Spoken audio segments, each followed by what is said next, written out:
Oh, I'm sorry. I have just got back from seeing The Batman in theatres, and I'm a little bit lost for words. If you're here for my review of the movie and you have not seen it yet, then you have come to the right place. This is my spoiler-free review. If you have seen it, or if you don't care about spoilers, I'm also uploading a review filled and packed with complete spoilers for the entire plot of the movie, all the secrets, all the good stuff. So if you want to see that one, I'm sure the link will be in the description down below, or just head to the channel and check it out. Again, this one is a spoiler-free one, so carry on watching and you will not need to worry about spoilers. Let's get into it.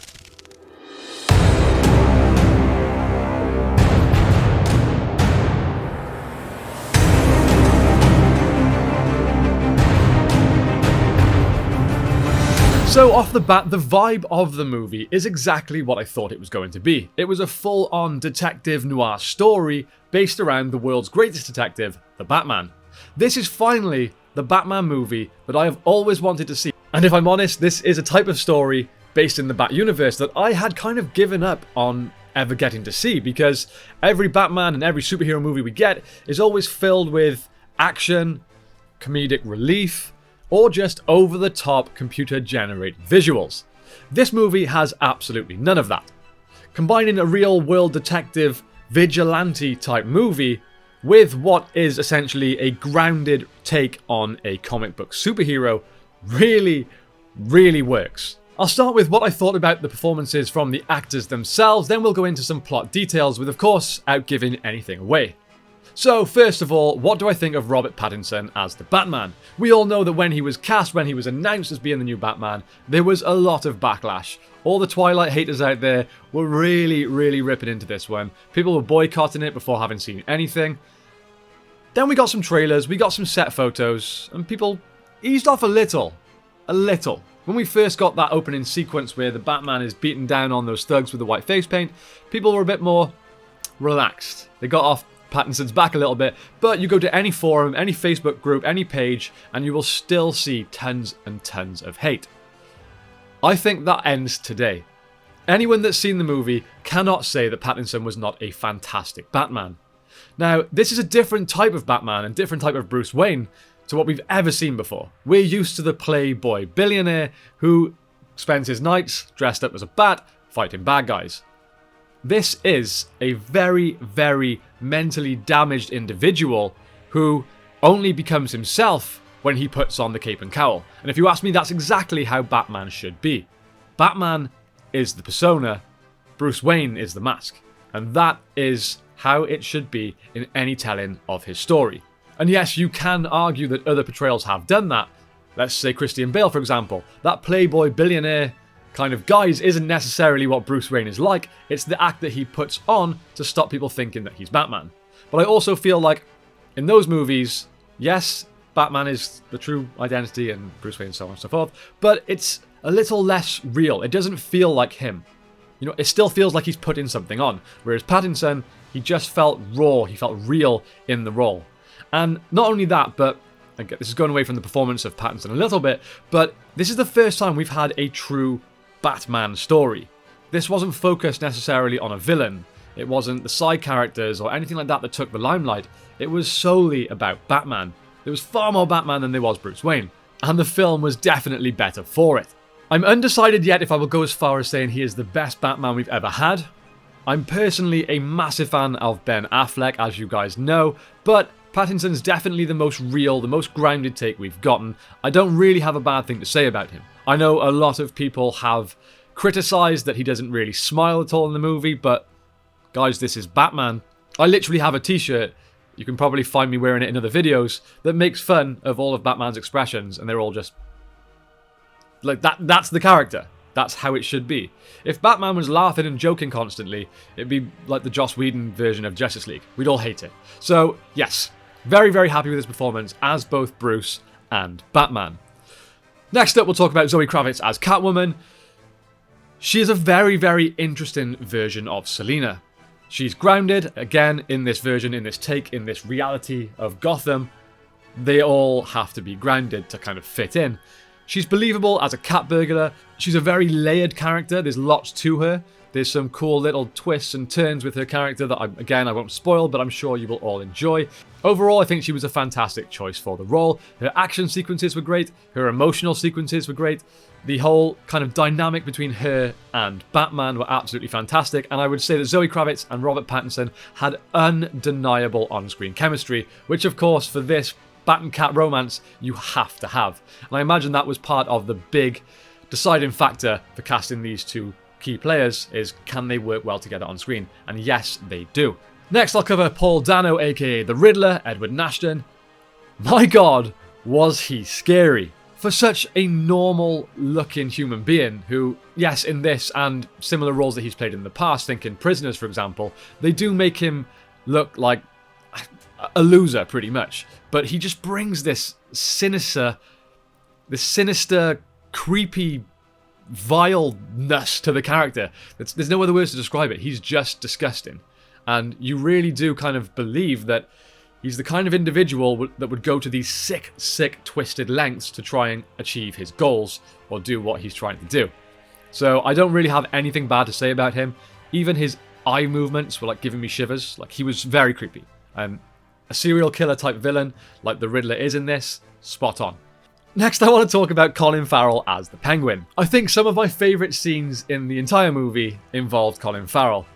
It wasn't so much comedic relief, but he was a little bit, I don't even want to say lighthearted, I'm giving the wrong impression, but I just thoroughly enjoyed his scenes. He really embraced that character. He wasn't even slightly recognisable, as you all know from trailers, but in the movie it's even less so. I genuinely just can't see Colin Farrell underneath all those prosthetics, and the way he completely changes his personality to become Oswald Cobblepot was just spot on.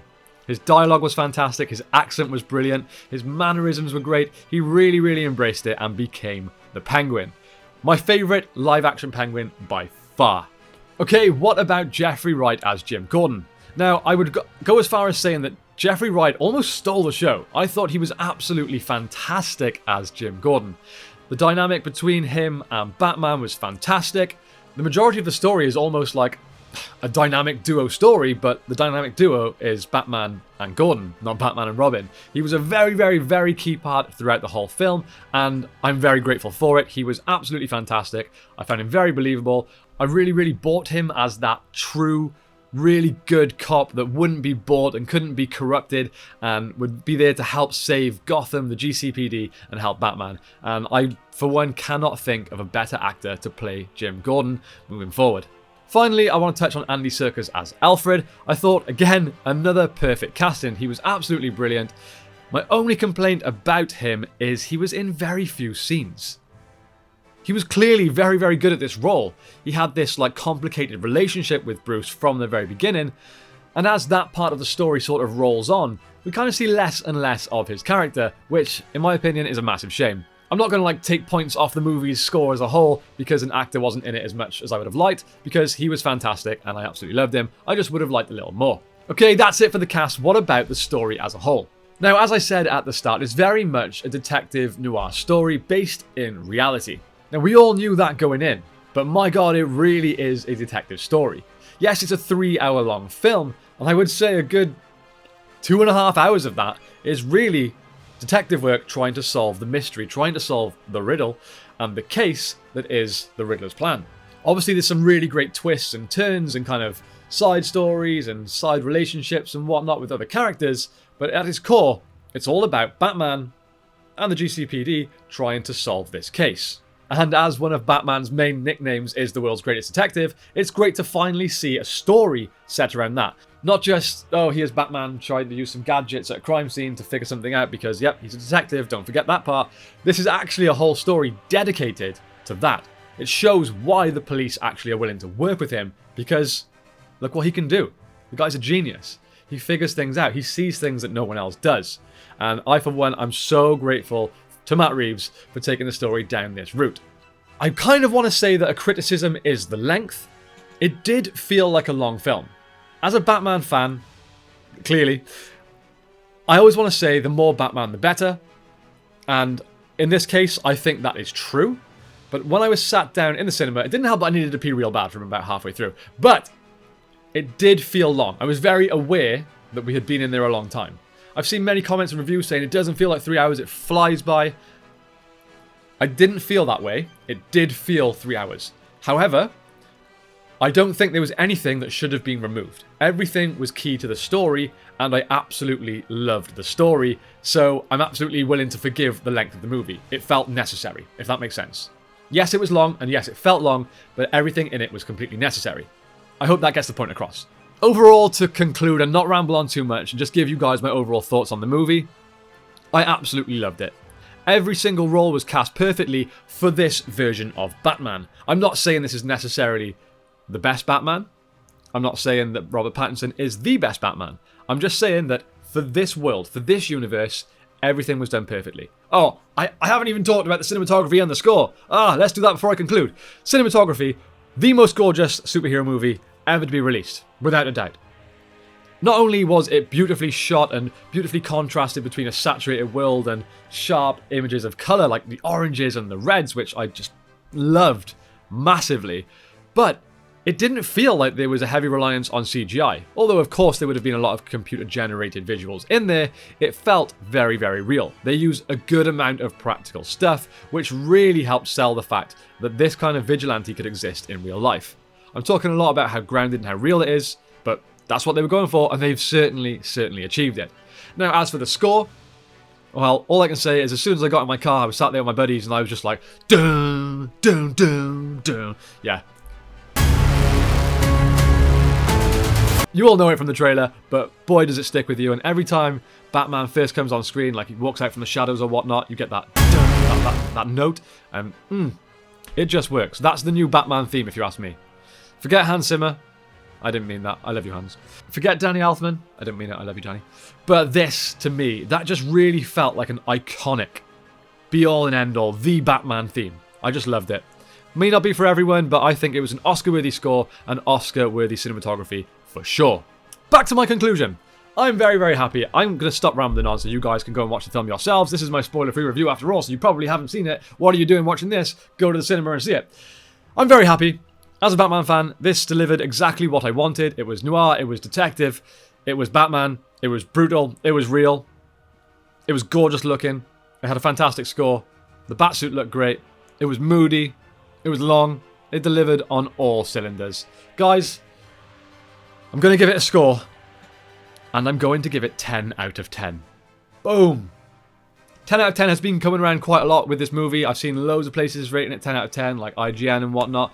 Now, I struggled with rating it 10 out of 10. I was going to give it a 9, but I was sat down for about an hour after I watched it trying to think of a score to give it, and I couldn't think of a reason why I was giving it 9. I didn't have a reason why I took a point off it. There was no reason. There was nothing I didn't like about this movie, so there we go. It's a 10 out of 10 from me. Oh boy, now I'm going to do my spoiler full review. Thank you so much for watching, guys. Go and check out the Batman. It's fantastic. Just make sure you pee first. I hope you have a great day. Thank you so much for watching. Don't forget to like and subscribe and return to the Batcave for more Bat content.